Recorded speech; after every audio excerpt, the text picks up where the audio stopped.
Power BI, there is a ton of things that you can learn. Data modeling, Power Query, DAX, bookmarks, slicers, there's a bunch of things. And with all of that learning, you can often overlook and miss some fundamental features of Power BI. Well, in this video, I'll be covering 7 hidden or lesser known features that are really useful.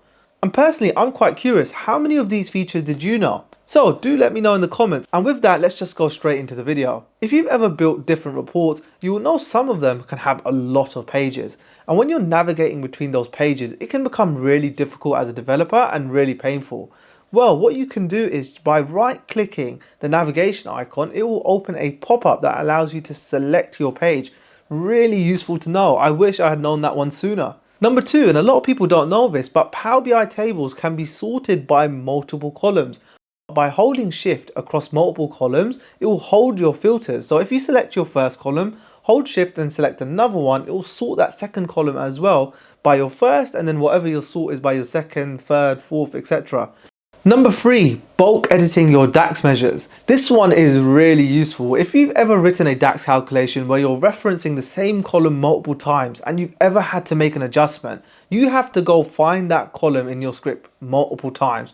Really painful. What you can do is by holding Ctrl+Shift+L, it will select everywhere that column that you've selected on is referenced. Then you can make a bulk edit. Really useful to know, saved me a bunch of time in a lot of different scenarios.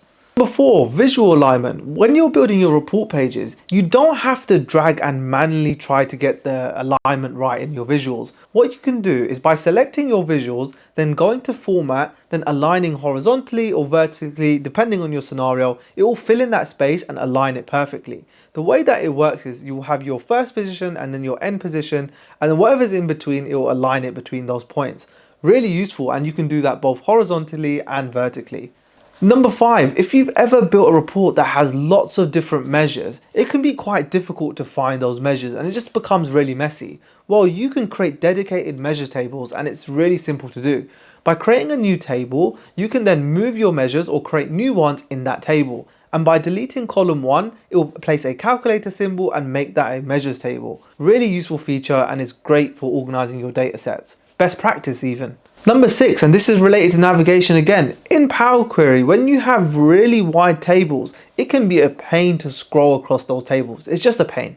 What you can do is go to columns and then choose column. That will open a pop-up that allows you to select your column. If you've ever been in Power Query with a really wide table, you would know how painful it is to scroll. So go to columns and choose columns allows you to actually pop over to that column really easily. And number 7, folders for your measures. Now let's say you want to organize those further. You can have data sets with hundreds of measures. You can create folders or buckets in the relationship view. Really simple to do, and it's a great way to organize your measures.